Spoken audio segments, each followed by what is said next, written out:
Hello, welcome to this webinar, this Cytokine Signalling Forum webinar, which is a review of the EULAR 2022 meeting.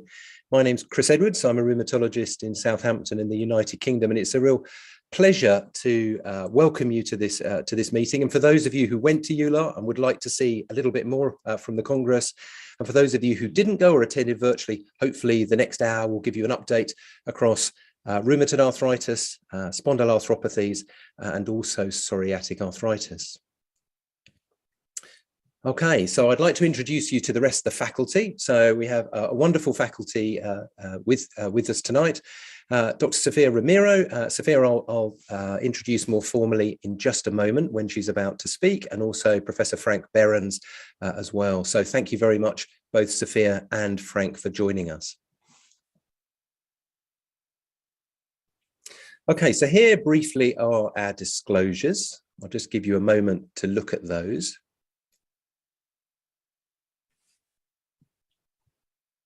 And then advance on just to a bit of housekeeping. So we'd love to have questions. So please send in questions. Some have been sent in advance. And this slide just shows you how you might do that. So on the toolbar, it's shown on the bottom right of the slide, you can see a Q&A button there.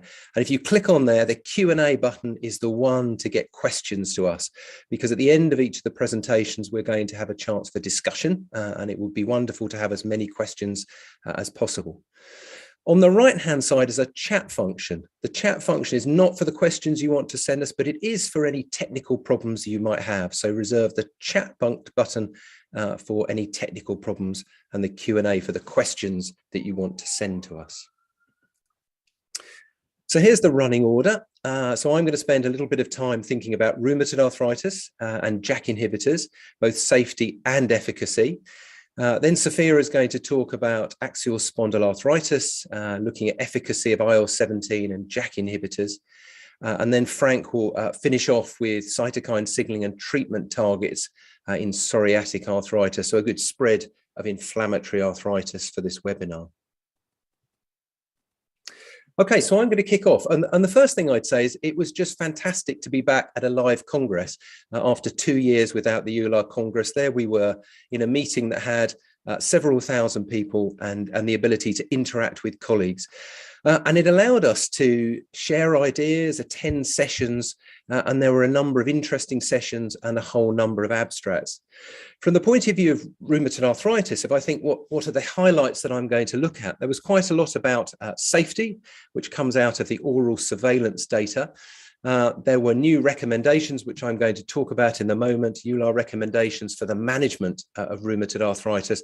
And then some other bits about trying to select which patients we should treat, where the patients are most likely to get adverse events are, and trying to nuance some of that as well.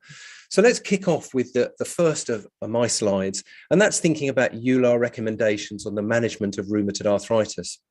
This was an oral session. Joseph Smolan presented this on behalf of the task force, the EULAR task force.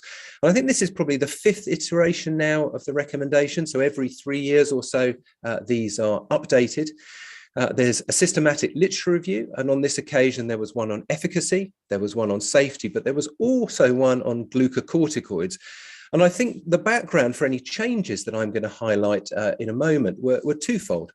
One, it was looking at the ACR recommendations for treating rheumatoid and the sort of downgrading of glucocorticoids that had occurred in the most recent iteration of the ACR recommendations, really suggesting to try and avoid glucocorticoids. That's number one. And the second is the oral surveillance information, the FDA black label, black box warning around JAK inhibitors in the United States, and also an Article 20 piece of work being done by the EMA, which will report in September, which is looking at the safety of JAK inhibitors as a class. So here are the key highlights. So glucocorticoids still felt by EULAR to be important in the management of rheumatoid arthritis. But the change in emphasis was, once you've used them, once you've got control at the beginning, discontinue them as fast as possible. So I think that's the summary. The targeted synthetic DMARDs, in the last version of the recommendations, the targeted synthetic DMARDs were placed at the same level of biological DMARDs. That is, having failed conventional synthetic DMARDs, for someone with poor prognostic factors, you would move on to either a biologic or TS DMARDs. And as a result of this slight caution around safety, there's been a nuancing of this, and I've summarized the essence of this in saying, at this stage, biological DMARDs should be added.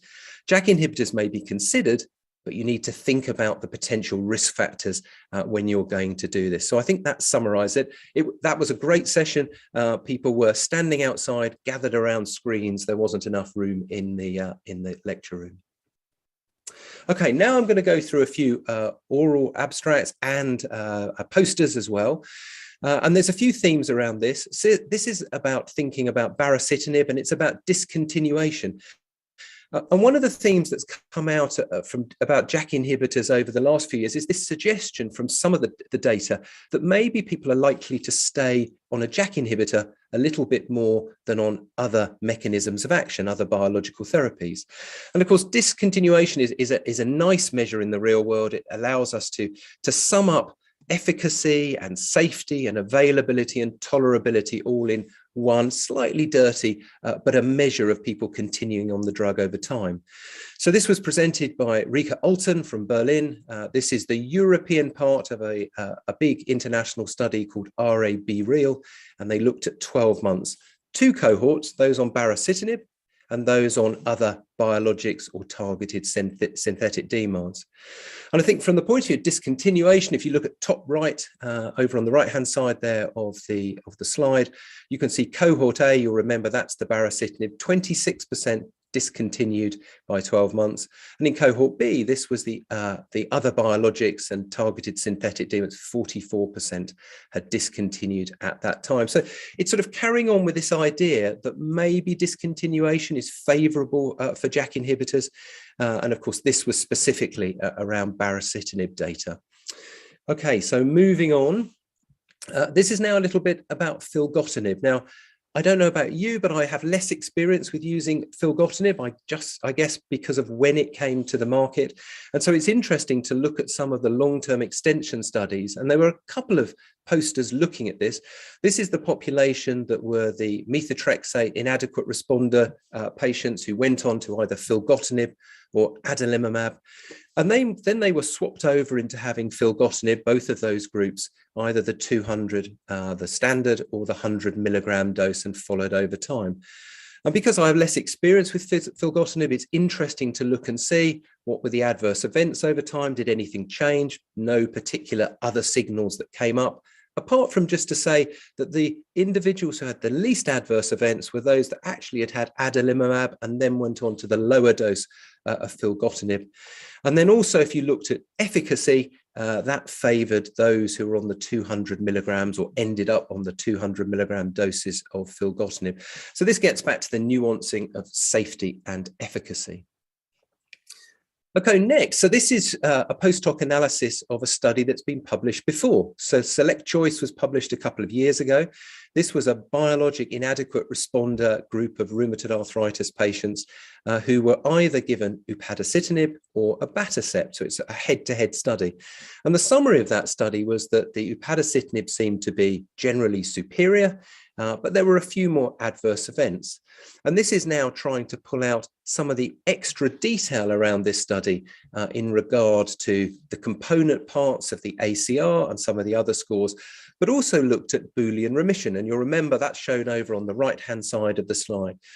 You'll remember that Boolean remission is that strict criteria. 1 or less on the CRP, 1 or less swollen joints, for example. And they can look at that and look at week 12, 6% achieving Boolean remission in this biologic inadequate responder group versus 2% for abatacept, and at week 24, 14% compared to 10% for abatacept. So I guess it's showing a little bit more detail around the data that's already been shown, suggesting the efficacy of upadacitinib in this population. Okay, so what about JAK inhibitors in pain? There's this story that's been looked at with other JAK inhibitors. For example, Peter Taylor has spent some time publishing work looking at the effect on pain with baricitinib. This is now tofacitinib, a piece of work presented by Maxime Dugadus. And Maxine had taken work from a number of different tofacitinib and a couple of tofacitinib with rheumatoid studies and a couple of psoriatic arthritis studies as well.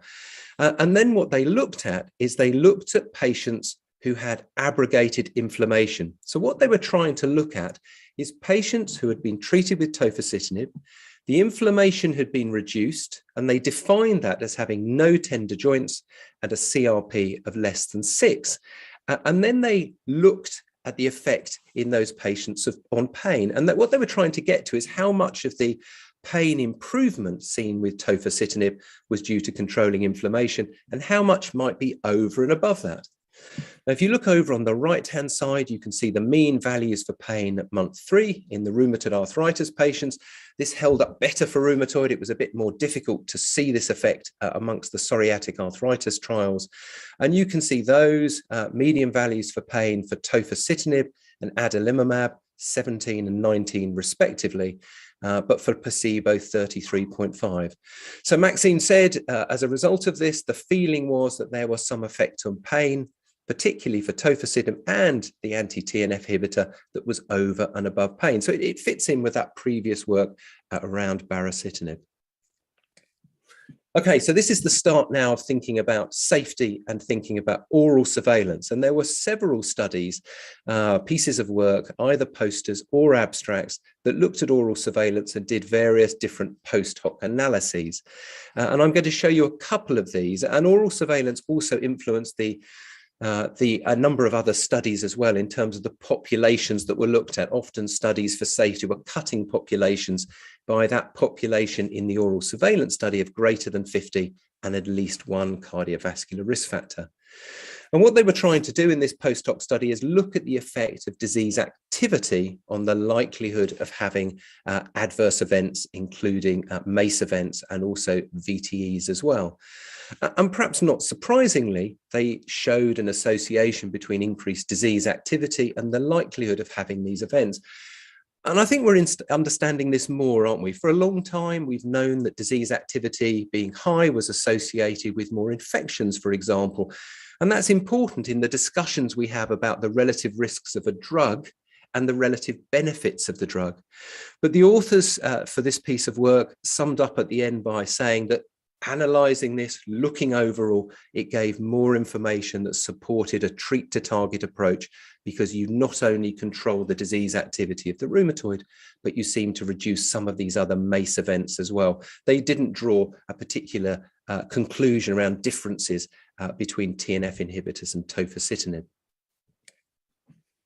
Okay, so here's more from oral surveillance. Christina Charles-Schoeman presented this work, and they were looking once again, but they were looking in a bit more detail. They were looking particularly at thromboembolic events, so DVT and PE from the oral surveillance data set. And they wanted to look at what predicted this over time and the sort of risk factors that were likely to predict it. And they also showed some numbers needed to harm, and that was the bit that I was most interested. So if you look over on the right-hand side, you can see their statements. So thromboembolic events were numerically higher in the tofacitinib groups, both of the doses, compared to the TNF inhibitor dose. That's something we've already heard. The incident rates were consistent over time, and also there was always a higher likelihood of events occurring in those patients who had a history of previous VTE, and I guess that's not surprising. At the bottom right, I've also put in this information. So this is the number needed to harm, which the oral surveillance study published previously showed for both MACE events and malignancy. And you can see for TOFA 5 milligrams BID, 153 individuals over a 5-year period would need to be treated with tofacitinib instead of TNF inhibitors to get one extra VTE event. So that sort of puts it into context. So higher numbers, but 153 individuals needed over that 5 years for harm. Okay, so oral surveillance, I mentioned, influenced some other studies as well over time, and this was one of them. So this is another piece of work presented by Maxime Dugardas, and this was looking at the trial program for tofacitinib, taking 21 studies and looking at the likelihood of having MACE events, and then trying to look at this enriched population, the one that was used in oral surveillance, those greater than 50 years of age, those with more than one additional cardiovascular risk factor, and look at the effect of that. And I guess this is us trying to target those patients who are most at risk of developing MACE. And I think over time, as we understand how we need to manage the risk, particularly at the moment for tofacitinib, it's going to be important to be able to define these particular groups. So if you look over on the right-hand side, if we take tofacitinib 5 milligrams BD first of all, then you can see that overall incident rate that's been adjusted for exposure over time, which is in the sort of range you might expect for other populations, is 0.38. But in the cardiovascular risk enriched population, that goes up to 0.72. And Maxime made the point that a lot of the risk is in this particular group, and it raises the importance of us being able to define this group.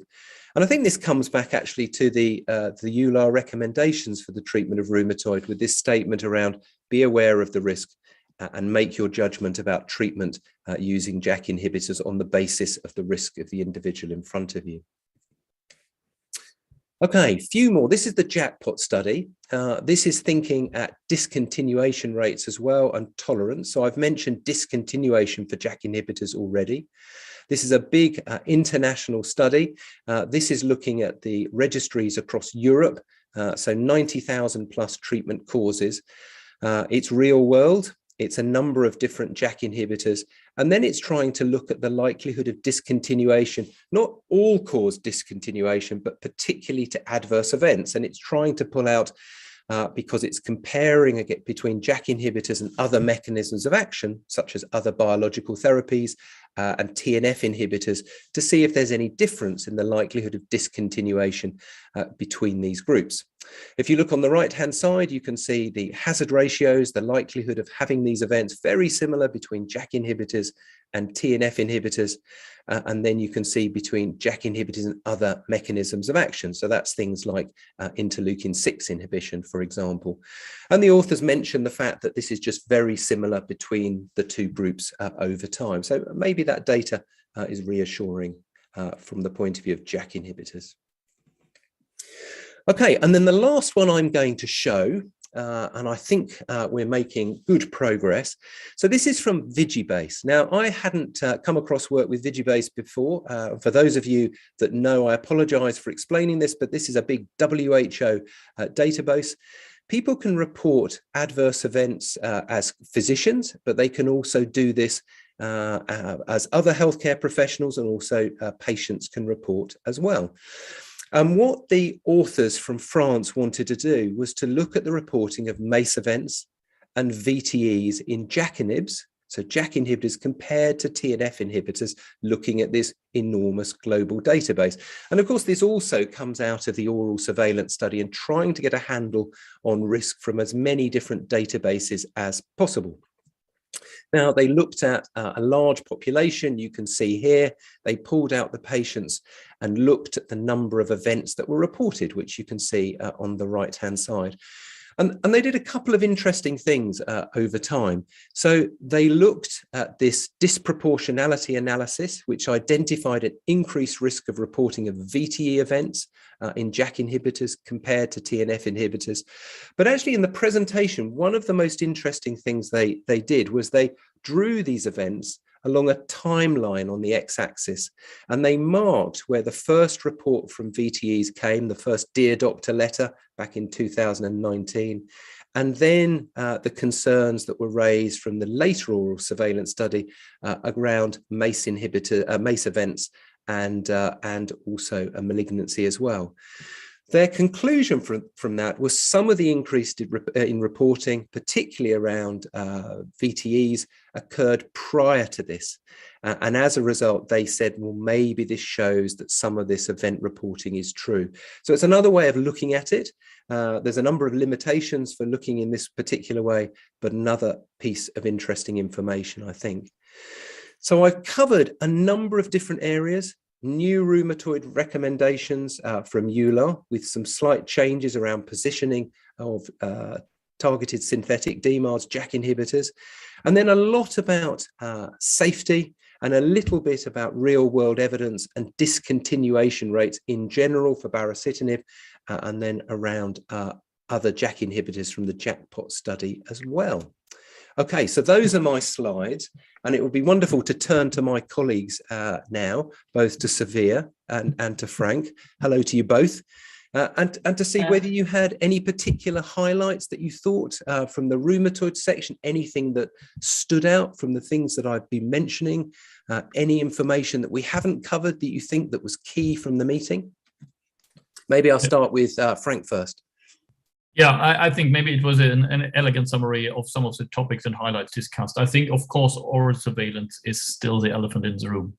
And I think it is so important that the EULAR have updated the recommendation to, let's say, translate or transfer these different information to a practical advice and how to handle it. And I think it was a kind of, yeah, let's say, compromise how they put it into the recommendation. So I think we have learned in the past that patient participation and shared decision and patient preference is an important aspect by choosing the right therapy. And I think based on all these information we got from registries based on the safety of JAKs and all these things, I think it stands out that if you are without any risk, it seems to be a safe drug. And I think this is what is allowed right now. You have to think about the risk profile of the individual patient. And I think we will learn more and more about the individual risk profile. And I think this was the most important aspect, that you not, let's say, downgrade it in a way that we are no longer allowed to prescribe them as the first line biologic/targeted therapy after failing conventional, but take into consideration what is known about the risk profile and what can happen. Yeah. Because I have to say, for me, it probably hasn't changed very much what I'm doing in a UK setting, in that we were being encouraged to use a biologic first already. And I guess we've taken on a little bit of this caution. I wonder, Sophia, if you have any thoughts about does that change the recommendation, change what you do, or was that what you were doing already? Well, I think it's what I was doing, but I think it's very important to have this type of studies and therefore subsequently this type of recommendations. And I think this is really science in progress. And I think it's very good to see that EULAR really dares to change recommendations and update them. Now we went one step back. Maybe in the future we move again one step forward. I don't know, but I think now a word of caution is in place. It's a very big and very well-designed study. So I think we cannot say much about it.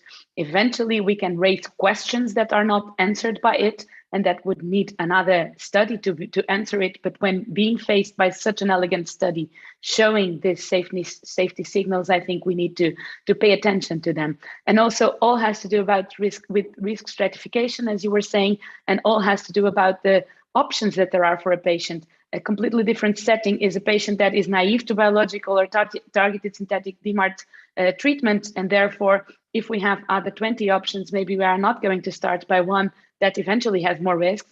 But if we are talking about a patient that has failed many biological drugs, many modes of actions, then maybe also patients are more willing to accept risk in a proper discussion and shared decision making. So in that sense, I don't think this changes practice. I think it informs and helps us to be sure of what we are doing. But I think this type of study is very important for that. Yeah, and I think that's a key point, isn't it? Because around there are other options. If we had no other options, it would change things. I think we should probably move on now. Just thinking about time, if that's all right. That's a great discussion. I think there was one question in the chat, isn't it? Oh, I'm sorry. Shall we see that? Let's see.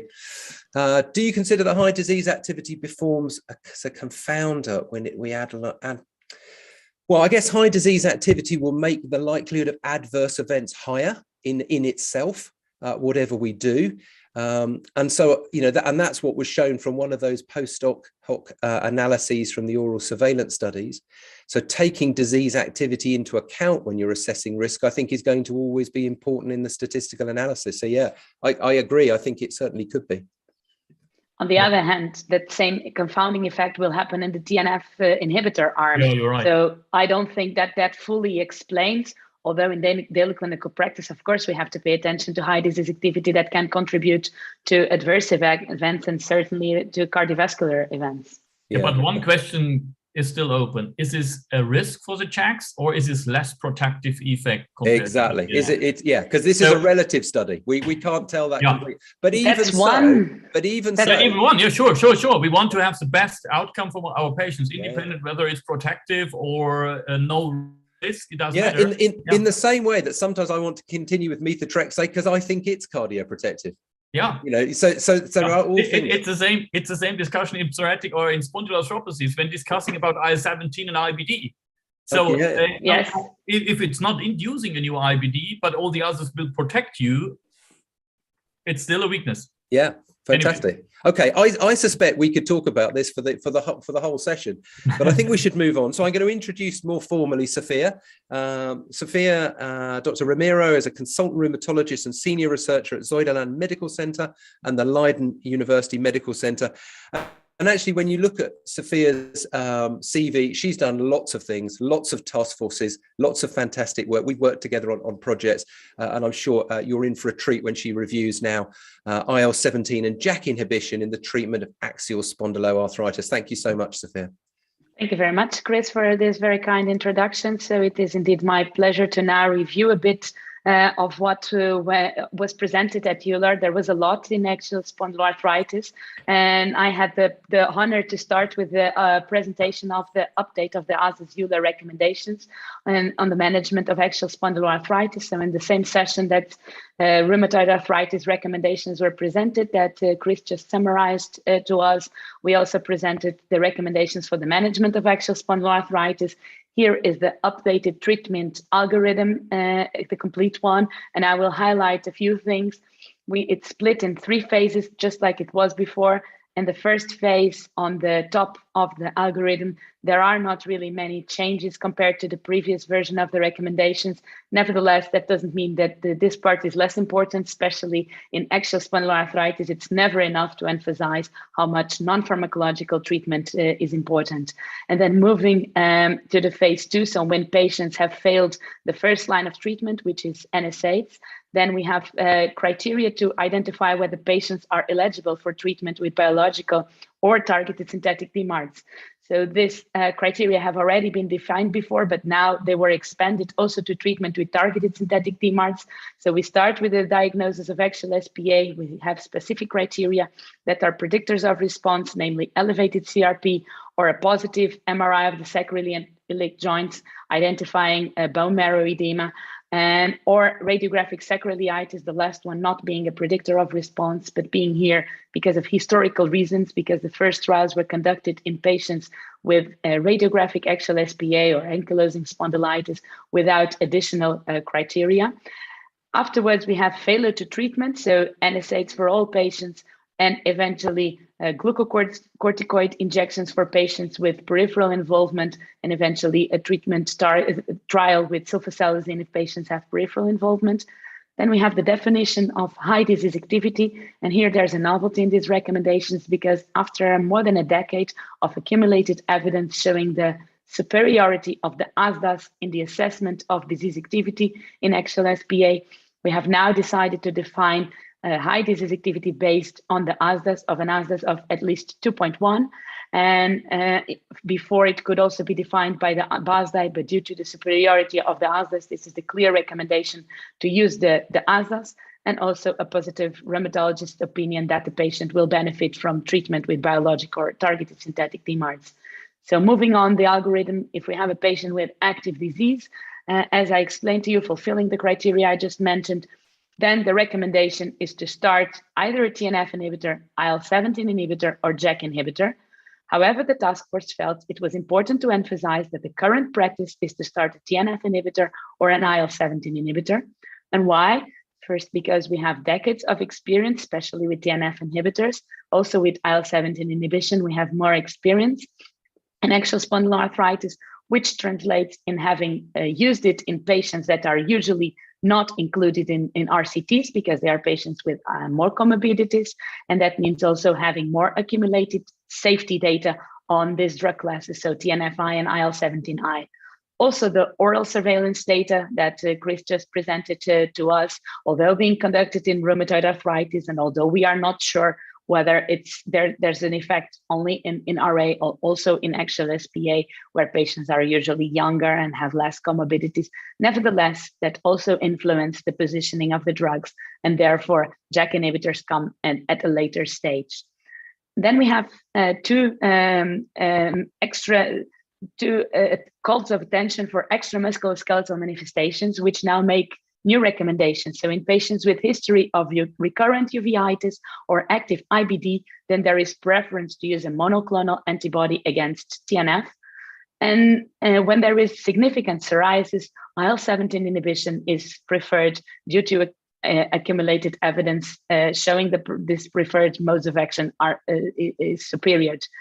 Then we reassess response after 12 weeks, and if patients show response, we continue with treatment. If not, before moving to the next phase, there is again a sidestep, re-emphasizing that we should reevaluate whether the diagnosis is correct and whether there are comorbidities that are justifying that the assessment of the disease is more challenging and or response to treatment is suboptimal. So it's important to take this into account before simply switching therapy.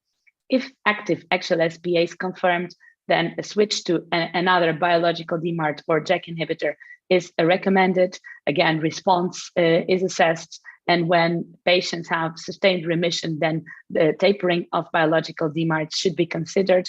We have here no mention to tapering of targeted synthetic DMARDs because there is no data yet. So in a nutshell, this is the update of the ASA's EULAR recommendations with several novelties, because the last update was already from 6 years ago. And now moving to several abstracts, I think we had a very rich Congress in terms of axial SpA, because we had the luxury position of seeing a lot of new data, a lot of trials that were presented for the first time in this EULAR. Here we have this first oral presentation from Robert Landevee on the COAST-Y study. This is already a study that had been presented before. It's a study on withdrawal of ixekizumab. It's the only study with withdrawal of IL-17 inhibition in axial spondyloarthritis. So when patients have reached a remission, they were randomized to either withdraw ixekizumab and therefore go on placebo, or to continue on ixekizumab, one of the two dosages that were used in this trial. And at week 104, we see that more patients on ixekizumab remained flare-free compared to placebo. So 75% of patients under ixekizumab remained flare-free compared to half of them, 36% under placebo. And now in this abstract, the authors went one step forward, and they looked at, after identifying the flare and continuing following the patients, what happened, and retreating them. Do they get again to a state of remission? And we see that out of the patients that had experienced flare on the placebo, so 28 patients, 14% of them recaptured low disease activity even before they were switched to ixekizumab. This is quite interesting. They did not yet get the drug, and they were already in low disease activity again. And importantly, 82% recaptured low disease activity when they switched to ixekizumab. And when we see patients that were treated with ixekizumab, those that flared, 13 patients, also recapturing low disease activity happened or occurred in several of these patients. And these were patients that were first treated with ixekizumab and then open label ixekizumab, and still several of them recaptured low disease activity. So in conclusion, when patients are treated with ixekizumab, they are less likely to experience flare compared to patients that abruptly withdraw ixekizumab. And if the patients flare after withdrawal, in the majority of them, it's possible to recapture again low disease activity or even inactive disease, which is good news. Then we move to bimekizumab. Bimekizumab is a dual inhibitor of IL-17. It inhibits IL-17A and IL-17F. And we have here the first trials in axial spondyloarthritis that were conducted with bimekizumab. We started with BMobile 2, which was a trial in radiographic axial spondyloarthritis, so ankylosing spondylitis. Patients were randomized 2-to-1 to bimekizumab 160 milligram every 4 weeks or placebo. Primary outcome was at 16 weeks as 40. And we see that 45% of the patients on bimekizumab reached the primary endpoint compared to 23% on placebo. So the primary endpoint was met, just like secondary endpoints on further endpoints on disease activity, inflammatory parameters, inflammation measured on MRI of the SI joints and of the spine. They were all improved by week 16. So dual inhibition in patients with active AS resulted in rapid and clinically relevant improvements in efficacy in patients with the bimekizumab and without any new safety signals observed. However, it's still a short period to really take conclusions in terms of the safety at this moment. Then a second trial with bimekizumab, BMobile 1, this time in patients with non-radiographic axial spondyloarthritis, very similar to the previous one. Patients, so primary endpoint also ASAS40 at week 16. Also, here the primary endpoint was met, 48% ASAS40 with bimekizumab compared to 21% in placebo. Responses with bimekizumab were very quickly achieved. And there was substantial improvement in other outcomes and other endpoints within disease activity, inflammatory parameters, also in terms of inflammation on MRI, just like we saw in radiographic axial SPA. So bimekizumab is also efficacious in non-radiographic axial SPA, meaning it's efficacious in the whole spectrum of axial SPA. Then we have this oral presentation on Wednesday that was made by Marina McGray, in which the authors compared secukinumab 300 milligram to 150 milligram. So 150 milligram is the dosage that is registered for axial SPA. We all know that often patients do not meet the targets we would like them in terms of suppression of inflammation to meet, namely ASAS inactive disease. So in this trial, in patients that did not meet ASAS inactive disease, then they were randomized either to secukinumab 150 milligram or 300 milligram to see if there would be an increased response when the higher dosage was used. However, there were no differences between the two dosages. So at week 52, there were no differences between both. So actually, it is not really relevant to perform a dose escalation in axial SPA because it does not give additional efficacy. Now moving to upadacitinib, JAK inhibitor, and we had data in radiographic axial SPA, so in AS, of a phase 2/3 trial with upadacitinib. However, we did not have data specifically on patients who had failed biological DMARDs, and this is the select axis 2, including patients that have failed biological DMARDs, and patients were included and were randomized either to upadacitinib 15 milligram or placebo. And primary endpoint was at 14 weeks ASAS40. Primary endpoint was met with a high percentage of ASAS40 achievers, 45% on upadacitinib compared to 18% And I would like to remind that this is a population that is difficult to treat. These are patients that have failed a biological DMARD, and patients had failed at least one biological DMARD and several more two biological DMARDs. Patients could have been exposed before to TNF inhibitor or IL-17 inhibitor. And we see that upadacitinib resulted in a clinical response translated into disease activity outcomes, functional outcomes, also suppression of inflammatory activity in sacroiliac joints and spine was detected. In terms of safety, we have data at 14 weeks, so it's still a short period to take definitive conclusions about safety of upadacitinib in this population of axial SPA, but so far there are no major signals. There were no MACEs, no VTEs, no death, but again, it's a short period to take definitive conclusions about the safety of upadacitinib in axial SPA. And then we have, and also with upadacitinib, so the same select axis 2, but now another sub-study in patients with non-radiographic axial SPA. Patients were randomized to receive 1-to-1 either upadacitinib 15 milligram or placebo. It was a 52-week double-blind trial. This is because FDA requirements, but in terms of a primary endpoint was at week 14, ASUS 40, and the primary endpoint was met here also with a high ASUS 40 of 45% compared to 23% in the placebo group, clinically statistically different. And there were several other outcomes in which there was a hierarchy of outcomes that were tested, like nowadays in all phase 3 trials, and all of them were met except for the BOSMI, which was the 4th last outcome that was tested. And because the BOSMI was not statistically significantly different between the groups, then the MACEs was no longer formally tested. In terms of safety, there was a similar proportion of adverse events in both groups.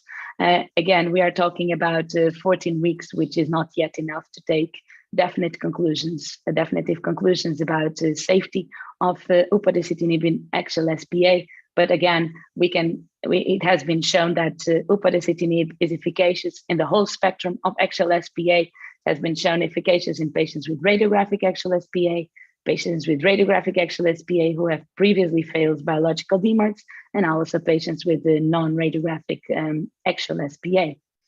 And this was a summary of what we have seen in axial SPA. And I would now give the word back to our chair to moderate the discussion. That's great. Thank you, Sophia. Great job. Thank you for that. I've got a few questions that have come in. So maybe I wonder if we should start with those from the audience. So thank you, everybody, for sending in questions. We'd love to see more. So if we look at the first one, this is sort of a technical about point of care CRP assays and whether you're doing point of care CRP assays directly available at the time you see the patient to feed into your ASDAS scoring and your disease activity scoring. That's a very good question, and that's certainly a possible method and something that can contribute to the wide implementation of the ASDAS. I'm personally not using it because in the Netherlands, it's more common practice to order lab tests just before a patient comes to our clinic. So I don't need to do the point of care CRP. I always have a CRP of the patient from the day before or the same day just before patient comes to me. But this is simply a matter of organization of care. If for other people's clinics, it works better to do a point of care CRP, please do so. The ASDAS has been validated with the point of care CRP. Okay, fantastic. And then there's one more regarding Coast Y.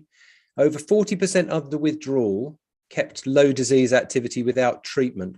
Would this be an argument to endorse spacing and later withdrawal in terms of a strategy for treating the patients? Very good question. Well, actually, if we look at the literature, we have seen that from withdrawal studies when the biological DMARD is abruptly stopped, and we have seen several studies in TNF inhibitors, we see a high proportion of flares like we see here. So, and we have studies in which we have tapering, although only one study has compared the strategies directly, but tapering seems to be better than abruptly withdrawing. So in our daily clinical practice and also in the recommendations, we are not recommending abrupt withdrawal as the Coast Y study did, but we indeed recommend tapering. And when tapering, it seems that there is more evidence in terms of spacing. So extending the interval between dosages seems to be the way for it. And that's what I use also in my clinical practice and what I would recommend.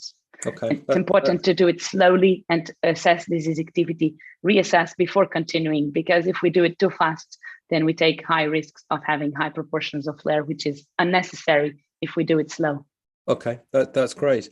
Frank, I don't know if you had any thoughts about this. I mean, one of the things that I always look at with these new biological therapies is when you look at all the ways we can inhibit IL-17, it's A, it's F, it's the difference. How do you both, maybe Frank, maybe Sophia, how do you think about the difference between these particular targets? Is there anything that says they're different? Should we be using one over another in a particular situation? I will address it a little bit later on. Okay, so maybe we wait. But overall, it's not a topic right now, but maybe there are some weak evidence that maybe the F could give you some added value for maintenance over time and stay as responder over time. So if this is the case, you all know that there is one study showing in psoriasis, skin psoriasis, that the line is dropping with Secu, but not with Guselkumab over time in a long-term period. And this is why everybody said, okay, maybe we have a loss of response in the IL-17 sometimes. And maybe with the dual inhibition of A and F, this might be better and maybe not inferior to. Okay, that's a great answer. Which is under discussion right now. Yeah, that's a great answer, and it's a good taster for what you're going to talk about. So we're going to move on now. So, Dr. Frank Behrens, Medical Director at Goethe University. Initially, you studied at the Johann Gutenberg University, and you've set up lots of different research studies. Very active researcher. Involved with some of the largest initiated studies in rheumatology in Germany, initiation of Nestra, the German study network. It goes on and on and on, Frank. So let's go on. We're lucky to have you. So thank you very much. And Frank is going to talk about cytokine signaling and treatment targets in psoriatic arthritis. Yeah, Chris, many thanks for this kind introduction. And let's go into the facts from the EULAR. And I will try to give you a flavor about what's new on the JAKs and the TYRKs, so including UPA and TOFA and deucravacitinib, and then move forward to the IL-23 inhibitors, Risa and Guselco, and then finally talking about what we have already started to discuss is the IL-17A and F and new molecules to inhibit IL-17, at least IL-17A. So. And I think it's the same like with the Axial SPA. We had a lot of things to discuss. So starting with a very interesting aspect to better understand psoriatic arthritis patients based on at least cytokine signaling. So we all looking for biomarkers to better identify what kind of type of PSA patient are sitting in front of us beyond phenotype, clinical phenotype. And here is a study from the SELECT PSA 1 and 2 program, which are the pivotal trial for upadacitinib for licensing in PSA.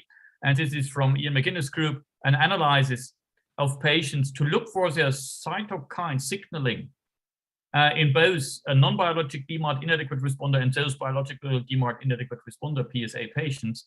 And what you can see is that you see IL-17A, F, and beta-defensin signature in those with high PASI scoring and correlate to the severity of PASI.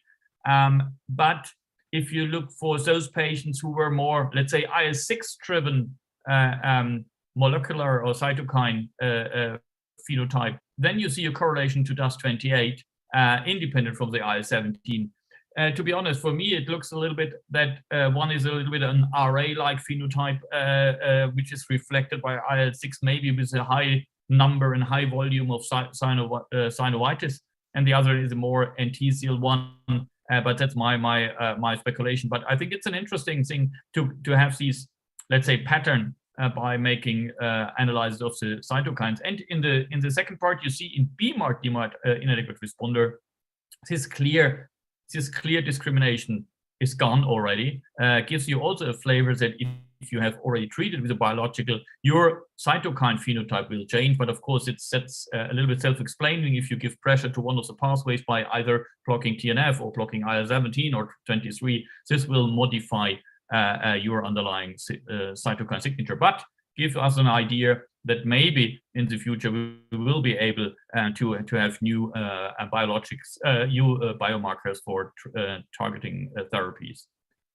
Yeah, we discussed a lot about safety and TOFA, and I will give you an added information on psoriatic arthritis, on TOFA and safety, because the reason is that I think 2 years ago at ACR there was a huge study from Ontario population showing that we have still an increased mortality in psoriasis and psoriatic arthritis patients.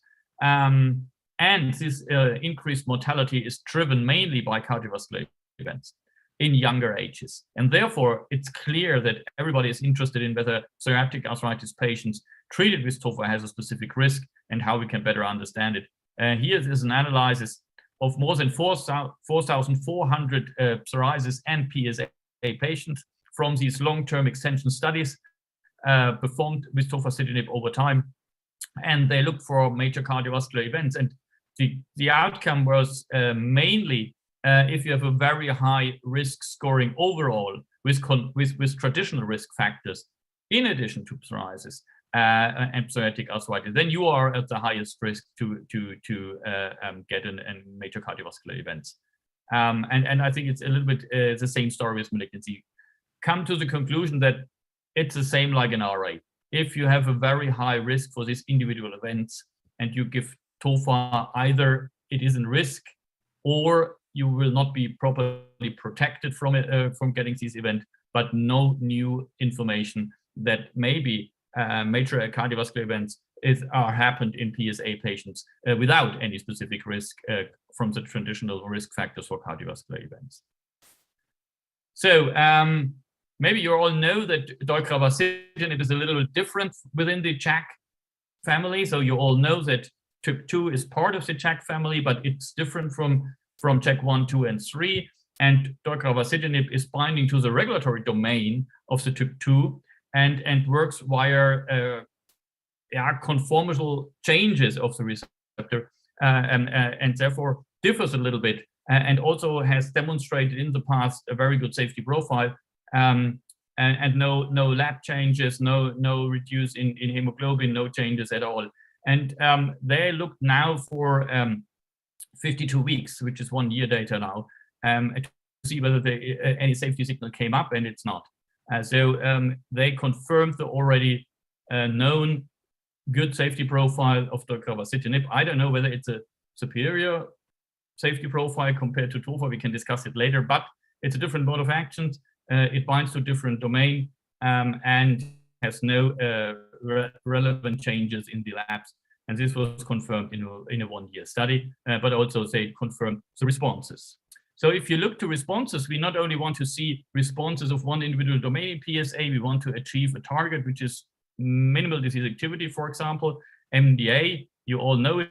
There are 7 criteria, including maximum of 1 active joint, maximum of 1 tender joint, maximum of 1 NT-cell site active, HAC-DI with a threshold skin like almost clear, etc. So, and you have to fulfill 5 out of these 7, and then you are MDA in minimal disease activity. And here in deucravacitinib, you see that you can achieve this minimal disease activity in 24% of the patients with the 12 milligram dosing group. I think this is a proper result. And you see the most significant difference in the tender joint count, interesting to compare to placebo, but also in the HAC changes.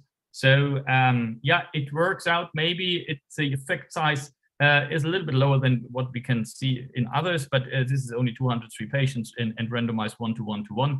So let's see what happened. But it is an effective drug from the family of the JAK inhibitors, but with a good safety profile. Let's see how it will be fits to our treatment algorithm in the future, because unfortunately, I can provide you an updated recommendation.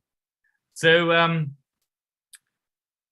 looking for radiographic progression in guselkumab. Why is this an interesting abstract and why we have selected it here? So, you know, guselkumab has an interesting outcome from the study. So you know maybe that every 4 weeks had a clear, significant effect on inhibition of radiographic progression compared to placebo, while every 8 weeks failed to have the significance threshold met.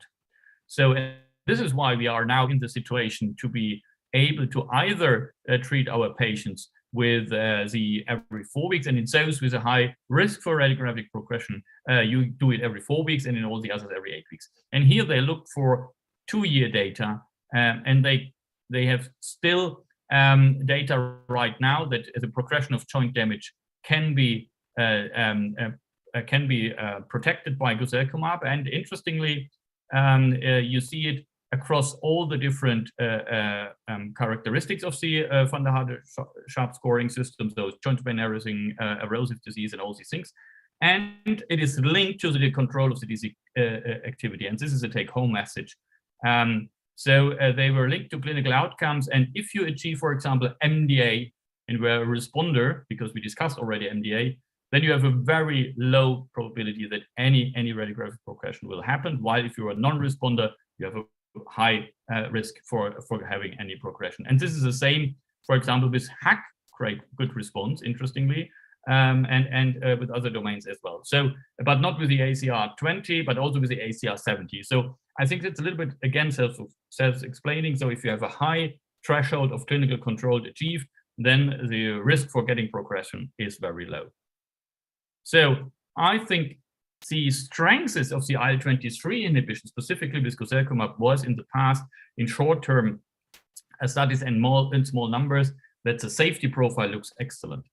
So maybe you are remembering the first data where you see that in placebo we have more often adverse reactions compared to the active compound arm. And of course, this is driven by uncontrolled disease. It's also listed in a study as an adverse reaction. And this is not the case in an active and working product. While it is happening in placebo and all the others are in the same way, then overall, if you sum it up, then you have a higher rate in placebo. So, and here they have combined all the phase 3 studies, 4 randomized clinical trials, phase 2 and 3 studies, and with more than 1,500 patients with active PSA, and they calculated the incidence rate per 100 patient years. And in this abstract, you see that all the bars of placebo are higher than of guselkumab overall. Of course, you know that the period you observed placebo is shorter, because then you have to move to active arm. But nevertheless, the incidence rate for adverse reactions per 100 patient years is better than in placebo. Gives us confidence that the safety profile of guselkumab is really, really good, and gives you an option of a very safe therapeutic option in our active PSA patients.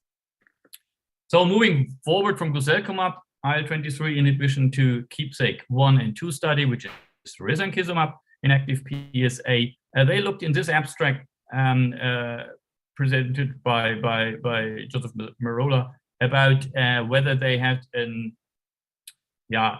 there any correlation between baseline characteristics and response? So coming back to one of my first slides about cytokine signature, and now for responses, and now looking for phenotype and baseline characteristics for response.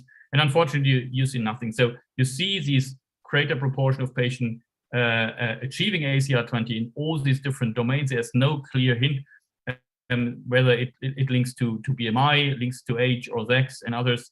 And interestingly, it's a second class bullet point, concomitant conventional DMARDs at baseline and concomitant therapy has no impact on risankizumab response. So my take-home message, there's no need for methotrexate to add on. It's also from the immunogenicity and all these things. And there was a late-breaking abstract last ACR about ustekinumab and methotrexate, and they made a study where they withdraw methotrexate or added in those who hadn't methotrexate, and there was no differences at all in all the domains. Means if you respond to a biological, I think there's no clear need to stay on methotrexate in PSA, absolutely different from RA. So looking for the bimekizumab study, we have already discussed the IL-17A and F inhibition. You know, bimekizumab is the dual inhibition of A and And everybody has this murmur about increased candida infection. Yes, there's an increased candida infection in psoriasis dosing. So here in the arthritic component doses, there's no increased risk for candida infection. And you see here that ACR 50 is seen in bimekizumab with more than 40%. It's a study with a primary endpoint of ACR 50, not 20, and only in 6% of placebo, which is really, really great. They presented another study where adalimumab were with an active comparator, and then you see that bimekizumab has the same range of musculoskeletal controls in ACR scores like adalimumab. So, and finally, I'm looking to the time. So finally, I go to another abstract presented as oral presentation. Maybe you have ever heard or never heard about isokibep. It's from Affibody. The previous abbreviative was ABY035 in patients with psoriatic arthritis. It's a phase 2 study, only a short study with limited numbers of patients, 135. But the interesting aspect of this is the molecule. It's only 59 amino acid binding triple helical structure, which is doubled and linked with the albumin binding site. It's not an FC part of an antibody. It's not an antibody at all.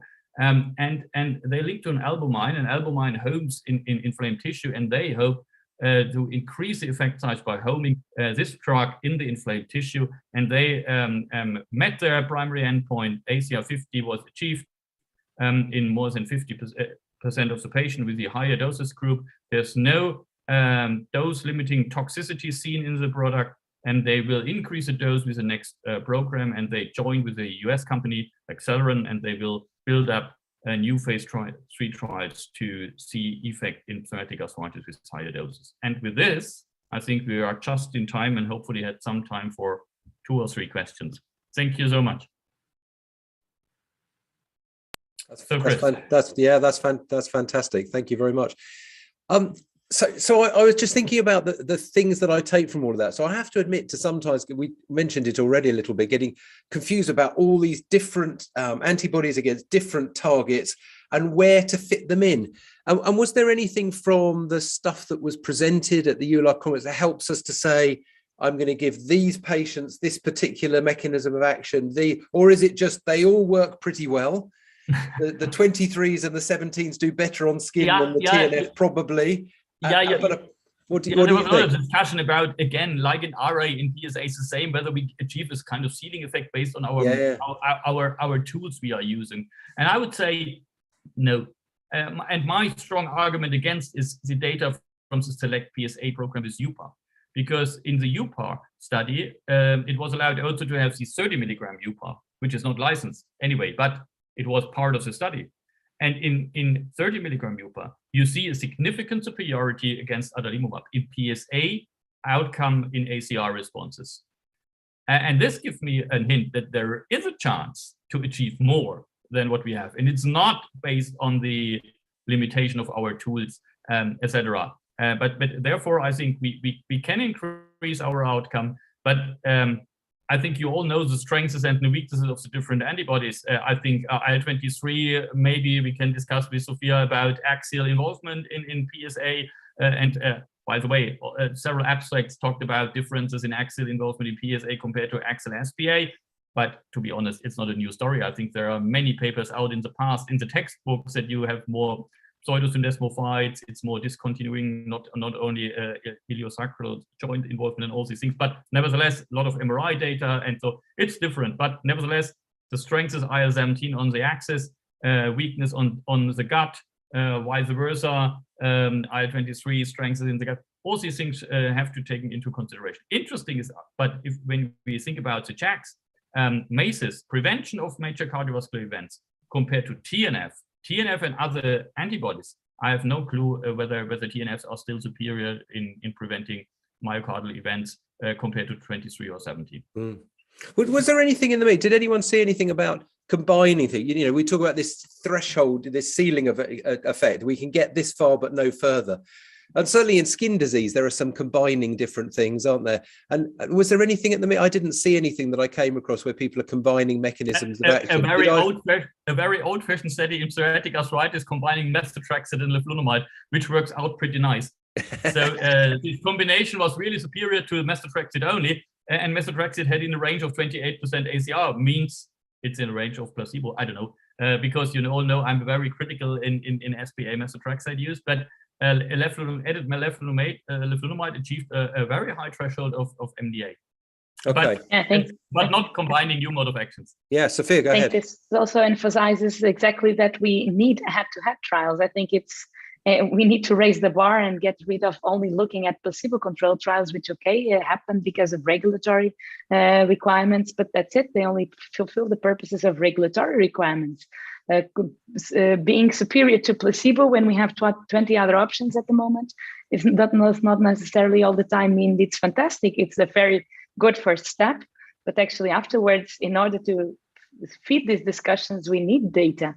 And in the end, we do not have anything in Axial SPA head-to-head, and in PSA we have some, but very limited trials with head-to-head comparisons. So I think that's what we need to be able to take more definite conclusions. Okay, and then just going around, because I think we come towards the end of our time, and it's time to think about wrapping things up.